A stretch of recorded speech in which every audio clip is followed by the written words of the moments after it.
Bismillahirrahmanirrahim. Assalamualaikum warahmatullahi wabarakatuh. Apa kabar anak-anak sekalian? Semoga hari ini kalian sehat sehingga dapat mengikuti pelajaran IPA dengan baik.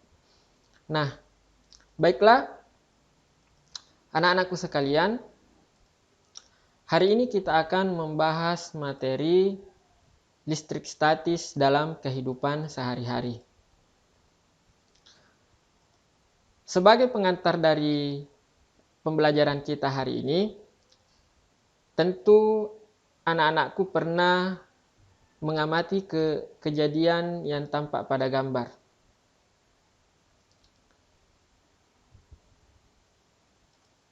Sisir plastik mampu menarik potongan-potongan kecil kertas. Nah, mengapa peristiwa ini bisa terjadi? Untuk menjawab pertanyaan tersebut, simaklah materi pembelajaran hari ini dengan baik. Baiklah, adapun tujuan pembelajaran kita hari ini adalah yang pertama, menganalisis konsep listrik statis dan gejalanya dalam kehidupan sehari-hari. Yang kedua, menjelaskan interaksi antara muatan listrik. Dan yang ketiga, menerapkan konsep gaya listrik dalam kehidupan sehari-hari. Nah, baiklah kita masuk di bagian yang pertama, yaitu muatan listrik. Nah, anak-anakku sekalian, semua benda pasti memiliki muatan listrik. Misalnya emas.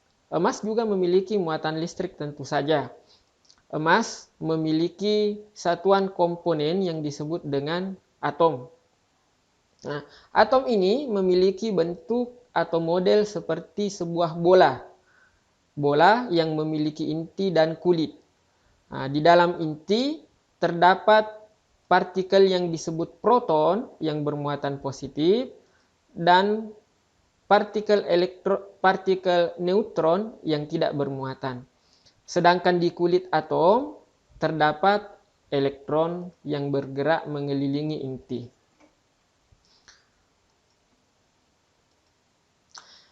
Di antara ketiga partikel yang ada di dalam atom, ada satu partikel yang dapat berpindah baik dari satu atom ke atom lain pada benda yang sama, ataupun dari atom benda yang satu ke atom benda yang lain.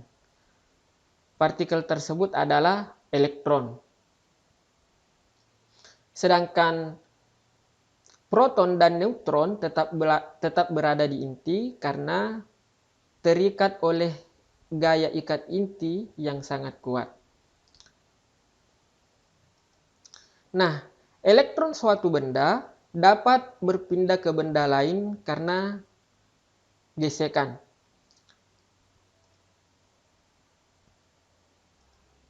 Sehingga atom dari benda yang mendapatkan tambahan elektron akan menjadi bermuatan negatif karena kelebihan elektron. Sedangkan atom benda yang kekurangan elektron akan menjadi bermuatan positif. Nah, gejala ini dapat kita amati ketika sebuah plastik digosok dengan kain wol. Sebelum digosok dengan kain wol, tentu saja sifat awal benda adalah netral. Artinya jumlah muatan negatifnya sama banyak dengan jumlah muatan positifnya. Setelah digosok dengan kain wol, maka elektron pada kain wol akan berpindah ke plastik. Peristiwa yang sama juga terjadi pada batang kaca ketika digosok dengan kain sutra. Maka yang terjadi adalah elektron pada batang kaca akan berpindah ke kain sutra. Nah, oleh sebab itu, batang kaca dan kain wol akan menjadi benda yang bermuatan positif, sedangkan plastik dan kain sutra akan menjadi benda yang bermuatan negatif. Nah, setelah kita mempelajari konsep tentang muatan, tentu kita sudah dapat menjawab kenapa sisir plastik dapat menarik potongan-potongan kecil kertas.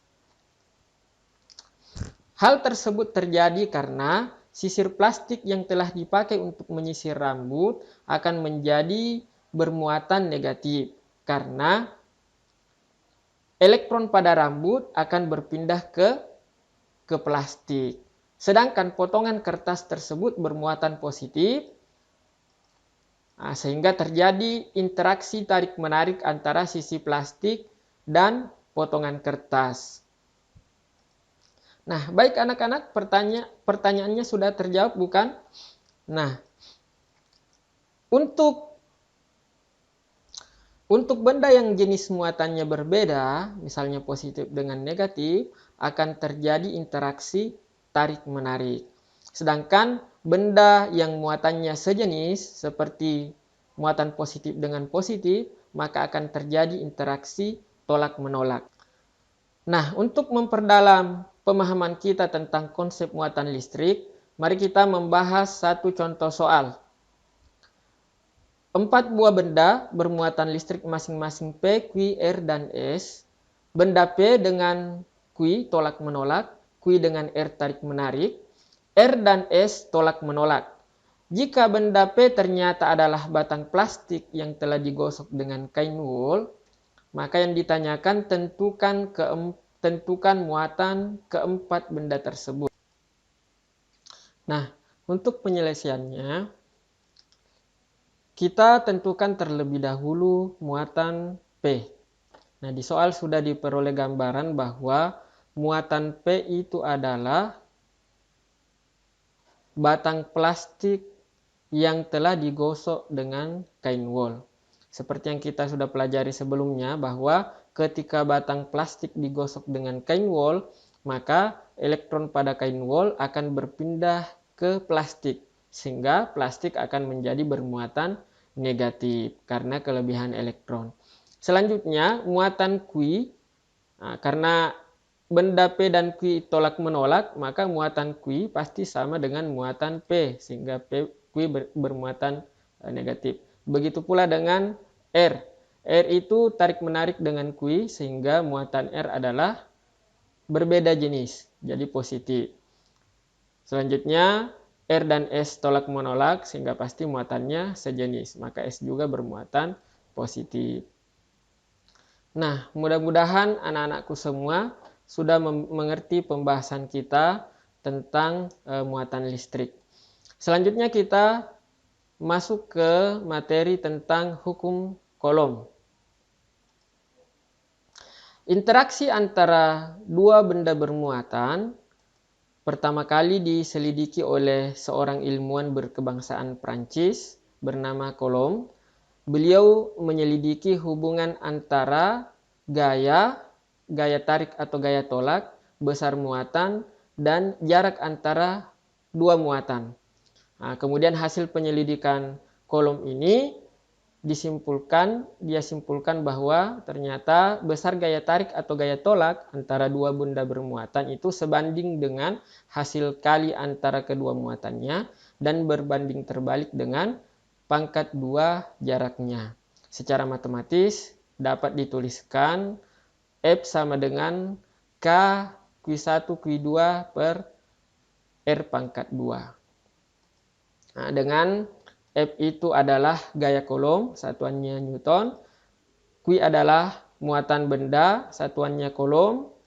R adalah jarak antar muatan, satuannya meter. Dan K adalah tetapan Coulomb yang nilainya 9 kali 10 pangkat 9 Newton meter kuadrat per Coulomb.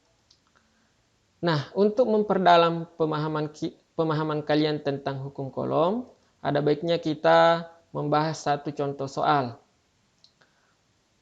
Dua buah muatan listrik positif yang ada di dalam membran sel saraf masing-masing muatannya 2 kali 10 pangkat minus 19 Coulomb dan 8 kali 10 pangkat minus 19 Coulomb terpisah sejauh 0,004 mm.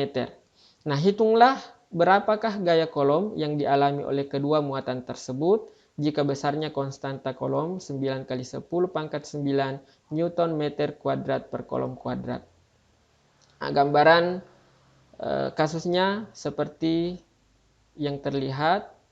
Selanjutnya, untuk menyelesaikan soal tersebut, kita tentukan dulu besaran-besaran yang diketahui. Yang pertama, Q1 sudah disebutkan di soal, 2 kali 10 pangkat minus 19. Q2 8 kali 10 pangkat minus 19, jaraknya 0,004 mm, kita ubah menjadi meter. Nah, tentu kalau diubah menjadi milimeter, dibagi 1000, jadi hasilnya 4 kali 10 pangkat minus 6 meter. Tetapan kolom tetap 9 kali 10 pangkat minus pangkat 9 Newton meter kuadrat per kolom kuadrat. Nah, yang ditanyakan gaya kolom. Nah, selanjutnya untuk menyelesaikannya tentu saja kita gunakan persamaan kolom tadi, K, Q1, Q2 per R pangkat 2. Nah, nilainya tinggal kita masukkan 9 kali 10 pangkat 9 untuk K, Q1, Q2, 2 kali 10 pangkat minus 19 dan 8 kali 10 pangkat minus 19 dibagi 4 kali 10 pangkat minus 6 pangkat 2. Nah, yang pertama harus kita selesaikan adalah 2 dan 8. Karena akan dibagi habis dengan 4 pangkat 2 sama-sama 16 bagi 16. Hasilnya 1. Sehingga yang tersisa adalah 9. Nah, selanjutnya 9 kali 10 pangkat 9 dengan 10 kali dengan 10 pangkat minus 19. Tentu hasilnya 10 pangkat minus 10. Nah, sisa 10 pangkat minus 19 dibagi 10 pangkat minus 6 pangkat 2, 10 pangkat minus 12. Nah, hasil akhirnya adalah 10 pangkat minus 17 Newton. Nah, 10 pangkat minus 17 Newton. Jadi, besar gaya kolom yang dialami oleh kedua muatan adalah 9 kali 10 pangkat minus 17 Newton. Nah, baik, setelah membahas contoh tadi, Bapak berharap kalian sudah bisa memahami tentang hukum kolom. Jika belum, kalian bisa mengulang-ulangnya di rumah dan membahas contoh-contoh yang lain. Selanjutnya kita masuk ke latihan soal. Nah, setelah membahas dua konsep tentang muatan dan hukum kolom, kita lanjutkan pembahasan kita dengan mengerjakan latihan. Ada satu soal pertama ini berikut ini yang bukan merupakan gejala listrik statis. Nah, tadi kita sudah membahas tentang gejala listrik statis. Di antara pernyataan berikut yang bukan gejala listrik statis adalah tentu saja kedua telapak tangan terasa panas setelah digosokkan. Nah, karena pernyataan A, opsi A, C, dan D semuanya adalah gejala listrik statis. Balon menempel di dinding setelah digosokkan ke rambut, bulu badan tertarik oleh pakaian yang baru saja disetrika, dan ujung sisir mampu menarik serpihan kertas setelah digunakan untuk bersisir, semuanya adalah gejala listrik statis. Kemudian kita bahas soal kedua. Terdapat 4 buah benda bermuatan listrik, A, B, C, dan D. Nah, sama seperti pembahasan di contoh soal tadi. Benda A dengan B tarik menarik, B dan C tolak menolak, C dan D tarik menarik. Nah, jika A ternyata adalah batang kaca yang telah digosok dengan kain sutra, pernyataan manakah yang benar? Nah, batang kaca, jadi intinya adalah batang kaca yang digosok dengan kain sutra. Ingat tadi ketika batang kaca digosok dengan kain sutra, maka elektron pada batang kaca akan pindah ke kain sutra. Nah, di situ kunci dari cara menyelesaikan soal ini. Sehingga muatan A bisa kita langsung tentukan bahwa muatan A itu adalah positif. Nah, selanjutnya di petunjuk soalnya, benda A dan B tarik menarik. Kalau begitu karena dia tarik menarik pasti muatan B sama dengan muatan A. Berarti B juga, muatan B berbeda. Jadi pasti dia tarik menarik sehingga muatan B pasti negatif. Nah, selanjutnya kita tentukan muatan benda C. Nah, C tolak menolak dengan B, berarti C juga bermuatan negatif. Sedangkan D tarik menarik dengan C, maka D bermuatan positif. Sehingga jawaban yang tepat adalah B dan C bermuatan negatif dan D positif. Nah, tentu kalau kita pilih opsi yang lain pasti hasilnya salah ya. C, D juga salah. Nah, baiklah, sebagai penguat untuk tugas di rumah, Kalian bisa mengerjakan soal berikut. 2 buah muatan Q terpisah sejauh R memiliki gaya kolom sebesar F. Jika jarak kedua muatan diubah menjadi 2 kali jarak mula-mula, maka besar gaya kolom yang dialaminya menjadi. Silahkan dikerjakan di rumah, bisa juga dikonsultasikan dengan guru mata pelajaran di sekolah masing-masing. Baiklah anak-anakku sekalian, semoga materi yang Bapak sampaikan hari ini bisa dipahami dengan baik. Sampai ketemu lagi di kesempatan berikutnya. Kita akhiri pertemuan kita dengan mengucapkan alhamdulillahirabbil alamin. Assalamualaikum warahmatullahi wabarakatuh.